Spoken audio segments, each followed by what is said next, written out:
Selamat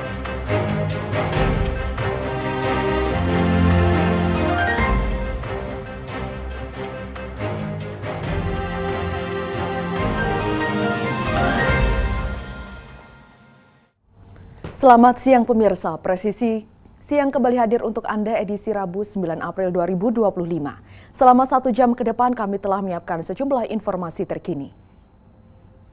Bersama saya Brigpol Intan Anansih, kita lihat dulu 3 berita utama siang ini. Polresta Bogor Kota berhasil mengungkap kasus pembunuhan yang terjadi di wilayah Tanah Sareal, Kota Bogor.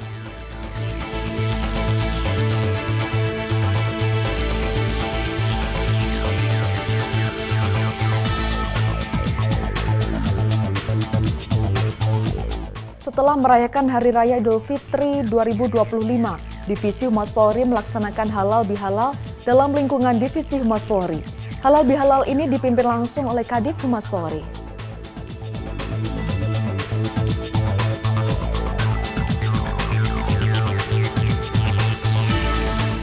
Sekolah Polisi Negara Polda Kalimantan Tengah kembali menggelar pelatihan kewilayahan gelombang 3 tahun 2025 bagi personel Polda Kalimantan Tengah dan jajaran di SPN Polda Kalimantan Tengah pada Senin pagi.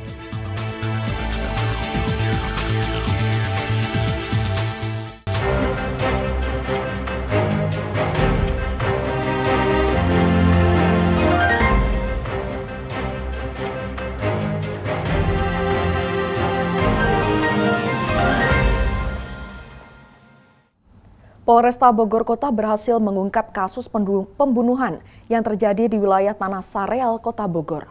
Dalam waktu kurang dari 24 jam, pihak kepolisian berhasil menangkap pelaku yang diketahui merupakan keponakan dari korban. Kapolresta Bogor Kota Polda Jabar Kombes Pol Eko Prasetyo melalui Kasat Reskrim AKP Aji Rizaldi menggelar konferensi pers pada Senin 7 April 2025 di Mapolresta Bogor Kota Jalan Kapten Muslihat, Kota Bogor. Dalam keterangan yang disampaikan, peristiwa pembunuhan tersebut terjadi pada Minggu 6 April 2025 sekitar pukul 16 waktu Indonesia Barat di Jalan Amirilis 1, Kelurahan Kedung Waringin, Kecamatan Tanah Sareal. Pelaku yang diketahui berinisial RF alias Eki 28 tahun diamankan setelah polisi melakukan serangkaian penyelidikan intensif. Korban berinisial EL 59 tahun merupakan tante dari pelaku. Berdasarkan keterangan polisi, sebelum kejadian terjadi adu mulut antara keduanya. Cekcok tersebut kemudian berujung pada aksi kekerasan di mana pelaku memukul korban menggunakan tangan kosong secara bertubi-tubi hingga korban terjatuh dalam posisi tengkurap. Tak berhenti di situ, pelaku kembali melayangkan pukulan ke arah wajah korban selama kurang lebih 7 menit. Akibat kekerasan tersebut, korban kehilangan kesadaran dan dinyatakan meninggal dunia di lokasi kejadian. Hasil visum sementara menunjukkan korban mengalami luka lebam pada mata, memar di dagu dan pipi kanan, serta luka robek di pelipis kiri, dahi kanan, dan pelipis kanan. Atas perbuatannya pelaku dijerat dengan pasal 338 KUHP dan atau pasal 351 ayat 3 KUHP tentang tindak pidana pembunuhan dan atau penganiayaan yang mengakibatkan kematian dengan ancaman hukuman penjara maksimal 15 tahun. Pihak kepolisian mengimbau masyarakat untuk segera melapor jika mengetahui tindak pidana atau informasi mencurigakan lainnya. Laporan dapat disampaikan melalui hotline Lapor Pak Kapolresta di nomor 0858 8911 0110 atau melalui call center 110. Dalam konferensi pers tersebut turut hadir Kasat Reskrim, Wakasat Reskrim, Kasih Humas Polresta Bogor Kota, serta sejumlah awak media cetak dan online. Dari Humas Polresta Bogor melaporkan untuk Polri TV. Dan untuk mengetahui kronologi kasus pembunuhan yang dilakukan keponakan terhadap tantenya sendiri, saat ini kita telah terhubung bersama Kasat Reskrim Polresta Bogor Kota AKP Aji Rizaldi melalui sambungan Zoom meeting. Selamat siang Pak Aji. Selamat siang Mbak. Baik Pak Aji, terkait kasus pembunuhan yang dilakukan keponakan terhadap tantenya sendiri, sebetulnya apa kronologisnya? Bisa dijelaskan, Pak? Baik, dapat saya jelaskan bahwa kronologis awal itu terjadi di tanggal 6 April hari Minggu, itu sekitar pukul 16.00. Ada laporan dari masyarakat bahwa ada tindak pidana di salah satu rumah di komplek wilayah Tanah Serial. Setelah didatangi oleh pihak Polsek Tanah Serial bahwa betul ditemukan ada mayat yang bersimbah darah, kemudian ada seorang anak usia 28 tahun itu mengaku melakukan pembunuhan, yang mana dia memukuli si tantenya ini dengan menggunakan tangan kosong, dikarenakan si anak ini sakit hati, yang mana dia disuruh untuk mencuci piring ketika dia ingin izin keluar bermain dengan teman-teman. Jadi dari hasil pemeriksaan sementara kita bahwa memang ditemukan ada luka terbuka di bagian pelipis kiri kanan, kemudian memar-memar di bagian wajah. Demikian, Mbak. Dari informasi yang saya terima, bahkan tersangka melaporkan diri ke security usai membunuh tantenya. Apakah ini benar, Pak Aji? Betul, Mbak. Jadi memang yang bersangkutan ini setelah melakukan pembunuhan ini, tersangka ini melakukan chatting WA dengan teman-temannya, yang mana dengan kata-kata bahwa minta maaf karena tidak bisa ikutan karena saya telah membunuh tante saya ya. Kemudian memberitahukan kepada security, bahkan sampai menelpon ambulan. Gitu. Apa alasan yang mendasari tersangka begitu keji hingga tega membunuh tantenya sendiri, Pak? Jadi memang yang dilakukan tersangka ini memang akumulatif ya, Mbak, bahwa si saudara tersangka ini pada saat dirawat atau diasuh oleh tantenya ini sering dilarang-larang keluar rumah, kemudian bahkan dianggap gila karena yang bersangkutan ini rupanya pernah berobat di psikiater, seperti itu, Mbak. Jadi merasa dia ini tidak gila, tapi dia dianggap gila oleh tantenya. Ya. Jika kita melihat rasa kesal ini sudah akumulatif begitu, Pak. Apakah ada gangguan kesehatan mental terhadap tersangka yang mendasari bahwa mungkin ada pemeriksaan lainnya dari kedokteran seperti itu? Oke. Jadi setelah kita lakukan pemeriksaan, memang ada beberapa riwayat yang bersangkutan ini pernah dirawat di psikiater selama 1 tahun ke belakang. 1 tahun ke belakang ini yang bersangkutan divonis oleh dokter mengidap skizofrenia. Tapi kita belum bisa memastikan apakah levelnya ini ada di level 1 atau level 2. Karena skizofrenia ini bisa sembuh karena yang terakhir kita temukan bahwa yang bersangkutan ini sudah dinyatakan sembuh 1 minggu sebelumnya, Mbak. Jadi pengobatan atau obat-obatan sudah dihentikan selama 1 minggu. Demikian. Kemudian bagaimana tindakan hukum pidana yang diberikan kepada tersangka, Pak? Jadi kami tetap menerapkan pasal 338 junto 351 ayat 3 yang mana ancaman hukuman 15 tahun penjara sampai hukuman seumur hidup atau mati. Dan langkah kami karena yang bersangkutan ini ada riwayat ke psikiater, mungkin kemungkinan kita akan koordinasi juga dengan kita akan ambil keterangan dari psikiater apakah level sakit mentalnya ini masih terhitung normal atau sudah di tahap tidak tertolong lagi. Demikian, Mbak. Baik, terima kasih Kasat Reskrim Polresta Bogor Kota KP Aji Rizaldi telah bergabung bersama kami. Sehat selalu Pak dan salam presisi. Salam presisi Mbak, makasih.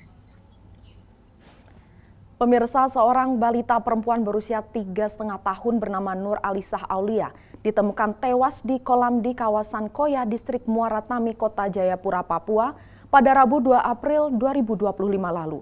Korban ditemukan sekitar 250 meter dari kios milik orang tuanya. Kapolresta Jayapura Kota Kombes Polisi Victor Makbon pada Sabtu lalu mengatakan awalnya korban dilaporkan hilang pada Minggu 30 Maret 2025. Pencarian pun dilakukan pihak keluarga dan warga sekitar hingga akhirnya ditemukan dalam kondisi tidak bernyawa di kolam pada Rabu 2 April 2025. Di mana dari hasil visum, ya walaupun ini belum resmi, bahwa ada luka yang dicurigai ya merupakan perbuatan pidana. Tapi nanti kita akan terus lakukan pendidikan apakah ini memang suatu tindak pidana atau bukan, ya berdasarkan bukti-bukti yang ada. Polisi pun telah memeriksa 10 orang saksi, termasuk kedua orang tua korban dan melakukan olah TKP lanjutan bersama Bitlab Forpolda Papua. Sebab berdasarkan hasil awal otopsi Rumah Sakit Bayangkara Jayapura, menunjukkan adanya luka goresan di beberapa bagian tubuh korban serta tangan kiri korban yang ditemukan terpisah dari tubuhnya. Dari Humas Polresta Jayapura melaporkan untuk Polri TV. Dan pemirsa, untuk mengetahui seperti apa perkembangan kasusnya, saat ini saya sudah berhubung bersama Kapolresta Jayapura Kota Kombes Pol Victor Makbon. Selamat siang Pak. Selamat siang Mbak Intan. Apa yang menyebabkan korban bisa ditemukan di kolam? Jadi pada tanggal 30 Maret 2025 hari Minggu, kami mendapat laporan dari orang tua daripada korban yang bernama Nur Alisah Aulia bahwa sekitar pukul 17.30 ini anaknya hilang. Ya, anaknya hilang, kemudian kita lakukan pencarian bersama warga dan juga Basarnas. Kemudian sekitar tanggal 2 April 2025, korban ditemukan pukul 23.00 waktu Indonesia Timur, itu kurang lebih 500 meter dari rumah korban, dalam kondisi meninggal dunia dan posisinya itu berada di rawa ya, atau di kolam ya, di kolam yang posisinya berada di 500 meter. Dan kondisi daripada korban ini kondisinya tangan sebelah kiri itu pisah dari badan, dan kita langsung melakukan evakuasi ke Rumah Sakit Bayangkara dan kita putuskan untuk lakukan otopsi daripada korban Nur Alisah Aulia yang berumur 3,5 tahun tersebut. Selanjutnya bagaimana Pak perkembangan kasus ini? Apakah ada dugaan korban mengalami tindak kekerasan? Jadi kita masih menunggu ya hasil daripada otopsi, hasil juga visum et repertum dari pihak Dokes Polda Papua untuk menyatakan apakah ada bentuk-bentuk kekerasan dari jenazah anak tersebut. Namun informasi awal dari dokter, walaupun belum resmi, bahwa lukanya meninggal ini akibat pendarahan. Jadi inilah yang kita curigai dulu, bahwa diduga ada tindak pidana terkait dengan ditemukannya korban Nur Alisah Aulia, Mbak. Ada berapa saksi Pak yang diperiksa dan seperti apa keterangan dari orang tua korban? Jadi sampai dengan hari ini kita sudah melakukan pemeriksaan terhadap 14 saksi. Ya, di antaranya juga orang tua korban, baik bapak maupun ibunya, yang memang penjelasannya ini masih ya bahwa anak ini hilang ya pada saat di depan rumah. Ya, memang pada saat itu juga dua orang tuanya ada, cuma kondisinya waktu itu posisi di dalam karena berapa kali rumahnya ini mati lampu. Ya. Nah, pas keluar yang terakhir anak ini hilang, jadi keterangannya masih seperti itu. Namun terus kita kembangkan ya berdasarkan petunjuk-petunjuk yang ada, kita harap ya dengan juga kita didukung oleh scientific investigation, ya ini kita berharap ada petunjuk yang mengarah apakah perbuatan ini pidana ya atau memang bukan tindak pidana, demikian Mbak. Saat korban ditemukan pertama kali, seperti apa kondisi tubuh korban? Bisa dijelaskan secara detail, Pak? Jadi untuk kondisi ditemukan memang posisi di kolam ya atau kita bilang empang itu dalam kondisi sudah busuk ya karena kemungkinan meninggal dunia sejak kurang lebih 3 hari ya, tapi nanti akan diperjelas melalui hasil dari otopsi. Dan memang kondisi tangannya terlepas ya, tangan terlepas akibat diduga mungkin oleh benda-benda tajam, tapi itu masih dugaan, tapi nanti kita pertajam lagi Mbak. Jadi kondisinya sudah membusuk Mbak. Dari kasus ini Pak Victor, tentu ada pelajaran penting yang bisa diambil untuk masyarakat. Apa pesan yang mau Bapak sampaikan kepada masyarakat? Tentunya kami berharap sekali dukungan dari warga masyarakat sekitar, terutama apabila ada informasi, ini bisa menginformasi terkait dengan kejadian tersebut, bisa menginformasikan kepada pihak berwajib. Karena kita lihat ini butuh sekali informasi dari masyarakat. Karena memang hilangnya kami anggap tidak wajar.